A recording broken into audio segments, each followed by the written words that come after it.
Welcome to Everyday Simple Somatics, a podcast dedicated to helping you find healing through your body's natural wisdom. I'm Dr. Christine Baker, and I'll be your host. So I am wondering if anyone else is feeling absolutely exhausted by the news lately. You know, you wake up, you check your phone, within seconds, your heart is racing, your face is hot, you're feeling ragey, or maybe even your anxiety has spiked through the roof. Maybe that has happened so many mornings that now you don't check the news at all. And so maybe now you just feel guilty all the time for not being informed. But the problem is being informed feels like you're drowning. Maybe you've even noticed that you're snapping at people that you love, having trouble sleeping, or just feeling this constant low-grade panic about the state of our world right now that you can't quite shake. And here's what I want you to know. You are not alone, and you are not crazy. Your nervous system is doing exactly what it's supposed to do. Because here's the deal. Your nervous system was not designed for this. It was not designed for the 24-hour news cycle. It was not designed for social media. And I really do believe that there are ways to stay an engaged citizen of wherever you live without sacrificing your wellness for it. And so today I want to teach you a practice that I've been using as I try to stay informed while also caring for my nervous system. And so for those of you that I don't know, I'm Dr. Christine Baker. I'm a licensed professional counselor, and I have 13 years of experience working in trauma recovery. I'm also a somatic experiencing practitioner, which just means that I'm a person that believes strongly that mental health healing happens when we address the stuck places in the body, hence the creation of this podcast. My hope is that this podcast can just be a library of somatic exercises. And so based on whatever you currently have going on in your own mental health,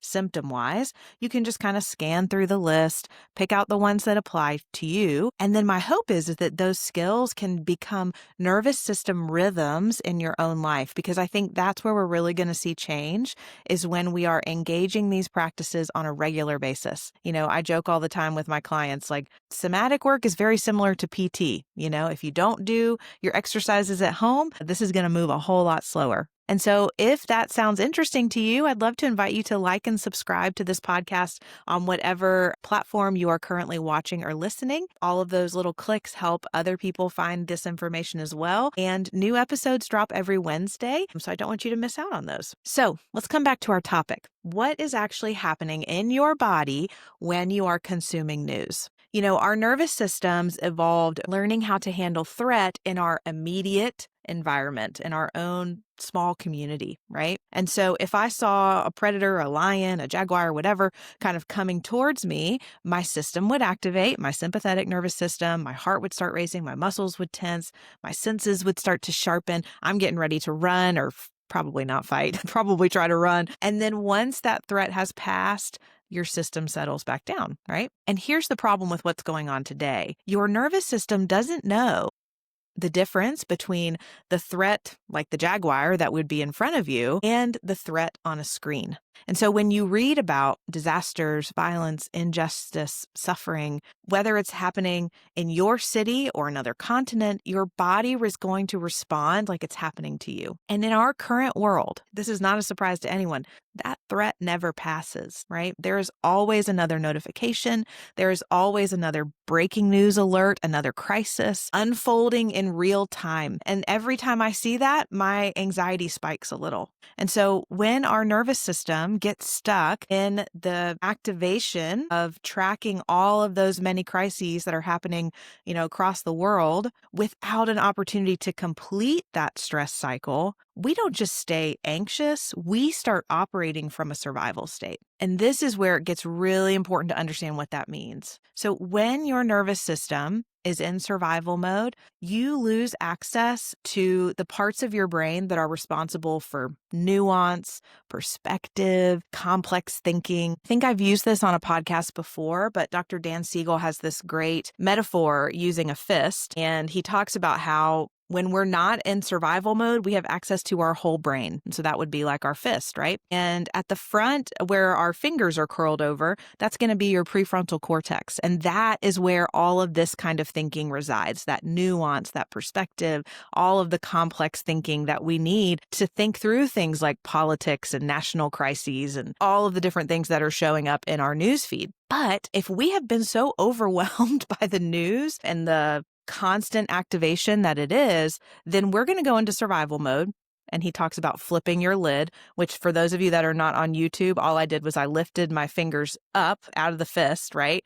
And so now my thumb is there and all I've got is what he, kind of uses in the metaphor is my brainstem, right? And so my brainstem is just the survival part of my brain.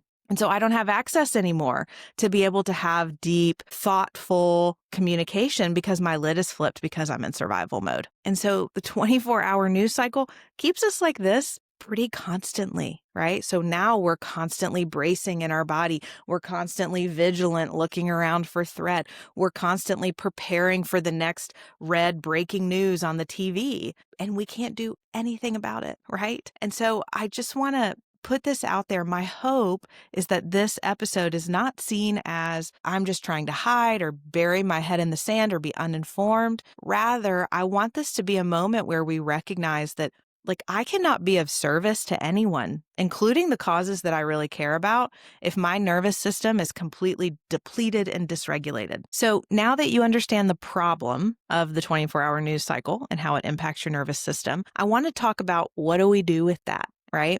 Well, I think a primary component of trauma resolution, the thing that creates a lot of resilience in our nervous system, is this idea of pendulation. And this is a word that Peter Levine, the founder of Somatic Experiencing, came up with. And what it means is it's this natural rhythm of moving between activation and settling, arousal and rest. And so I say it to clients all the time. It's the dance of the nervous system. The trauma side of that, the activation side of that, all those breaking news pieces, that can suck you in so quick and it will spiral you right down, right? That is why it is so important to make sure that we are offering our body both. We are with some of the activation, and then we're offering rest. A healthy nervous system can handle activation because it knows how to return to rest. And when we are consuming news in this compulsive manner that I think currently are, we lose that pendulation, right? We stay in that trauma vortex side. We stay activated. And so over time, our window of tolerance, which is just the space in which we can handle stress, that shrinks. Things that used to just kind of roll off our back now send us into absolute panic or rage or shutdown. And I think the problem here, a lot of us have learned to just override our body signals, right? So we feel our chest tighten as we're reading or our jaw clench, but we just keep scrolling. Or we notice that all of a sudden we're holding our breath, but we don't pause. And so the practice I want to teach you today, all about rebuilding connection to your body's signals, actually hearing what your body is telling you as you are engaging the news and responding to it. Because if we don't, I firmly believe that so many of us are going to start struggling with what's called compassion fatigue or vicarious traumatization. When we are constantly exposed to suffering, even through a screen, our systems can develop symptoms similar to PTSD, right? So we can become numb or hypervigilant or avoidant.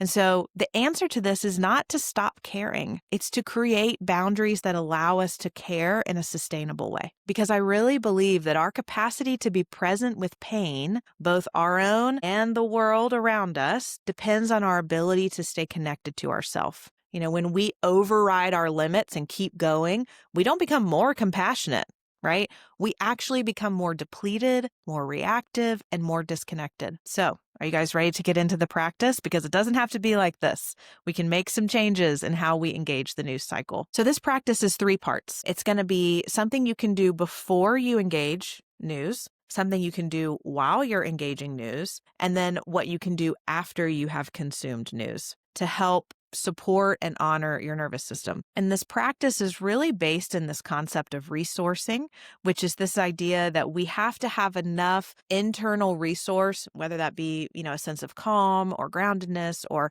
connection to safety, to be able to metabolize difficult information. Without those kinds of resources, information is not going to inform us, it's going to overwhelm us. And so the 3 parts: the before check, you're assessing your baseline before consuming any news; the during check, noticing inside when you've hit your threshold; and then the after practice is helping your system settle and integrate whatever you've just read about. So if you're open to it, let's start with the before check. So before you open a news app, turn on the TV, scroll social media, I want you to just pause just for like 10 seconds, okay? And I want to invite you to put a hand on your heart and a hand on your belly.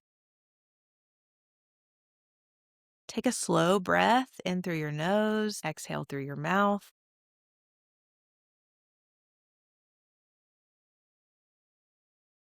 Do that a couple more times.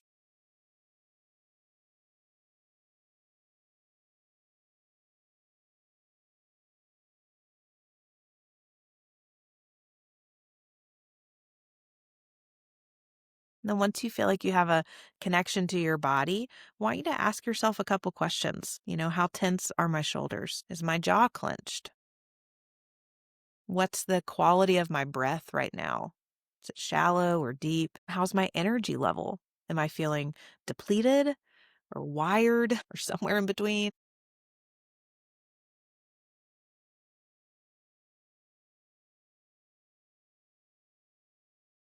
Try to rate your nervous system, on a scale of 1 to 10. 1 being like I'm completely numb and collapsed, and maybe 5 is I feel pretty balanced, and 10 is like I'm over the top ragey or anxious. And so if you are, I don't even know, y'all, you can make it up for yourself, but I would guess like below a 4 or above a 7, your nervous system probably doesn't have capacity to metabolize difficult news right now. And that's okay. That's not weakness, that's wisdom. Consider doing something that nourishes you first. I'm not saying you can't look at the news today. Just do something that takes care of you first, like go for a walk, call a friend, do a few minutes of gentle stretching. And then once you get somewhere in that 4 to 7 range, then you can transition to the second part, which is the checking in on yourself as you consume news. So as you're consuming the news, I want to invite you to just check in with your body like every few minutes. And if you need to set a timer on your phone, I think that's good wisdom until you kind of get a sense of what 2 or 3 minutes feels like. And it's the same kind of questions. Has my breath become more shallow? Am I clenching now? Am I feeling numb or floaty or dissociative? Is my heart racing? And if you notice any of these, I want you to pause, literally close the app or turn off the TV for a minute. Get your feet on the floor, press them down, notice the ground supporting you. And this signals to your nervous system, I'm here, I'm safe in this moment. The ground is supporting me.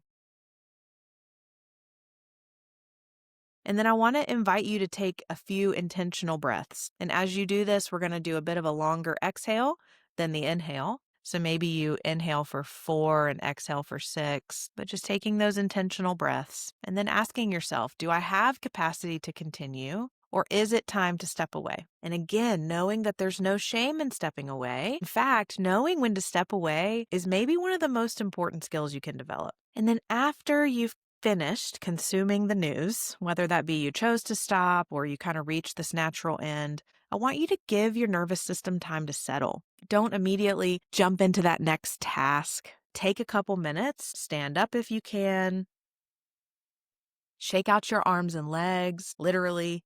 This may feel really silly, but animals do this instinctively after a stressful event. It kind of helps discharge some of the activation that your body may have taken on reading whatever you read, and it helps kind of complete that stress cycle. And then I want to invite you to find something in your environment that feels neutral or pleasant to look at. Maybe it's a tree outside your window or a candlelight. Maybe it's even the texture of your sweater, and just let your attention go there. You're kind of noticing something pleasant, something that doesn't require anything of you. And then once you've kind of settled a little bit, You can maybe put your hands on your heart again. And then again, this sounds so cheesy, but I want to invite you to try it. I think it would be helpful to say, either out loud or in your mind, I care about the world. I care about myself. Both matter. So that's the practice. My hope is that you can see this practice is just being honest about how hard things are, right? Like it tricks our heads that it's not as hard as it is because it's all held within our phones. I'm not good at measuring, y'all. I'm going to say, 5 by 3 inch box. We think, oh, this is no big deal. It's just a quick check. My hope is that this practice just reminds us how big of a deal it is, actually, to take in this kind of information. It's a really big deal. And we need to treat it like the big deal that it is and honor our systems and how much they're having to hold right now. And so I know that this all feels slow and maybe like overkill, but I really believe that if you try this for a week, 2 weeks, the way that you feel baseline is going to change because you are actually giving your system what it needs. And then finally, I just want to say this. Here's a boundary that I think we all need to set. Don't consume news first thing in the morning or right before bed. Give your nervous system time to settle into the day or wind down at night.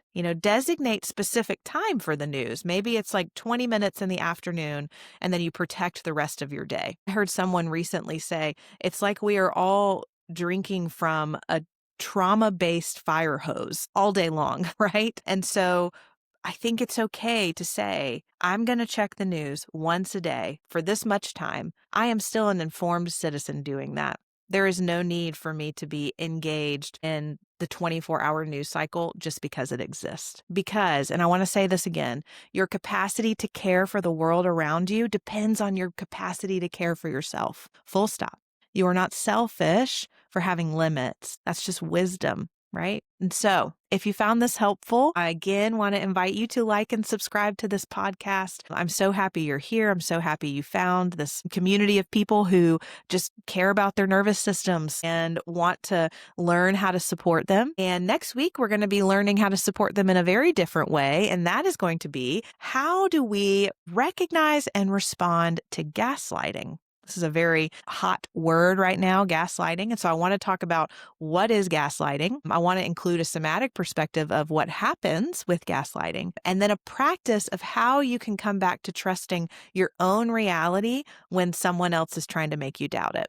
And if you want to dive deeper into somatic practices like this one, I'd love to invite you to join the Somatic Wellness Collective. This is a monthly subscription community where we explore nervous system regulation through on-demand classes, live classes, guest interviews, movement practices, workbook exercises. We do all the things. And so if you like to nerd out about the nervous system, this is absolutely a place for you. And you can find out more about that in the show notes below. So again, thank you so much for being here. And remember, your body has innate wisdom about all of this, all that we just talked about. All we have to do is learn how to listen to it again. And that's what I'm here for. I'll see you next time.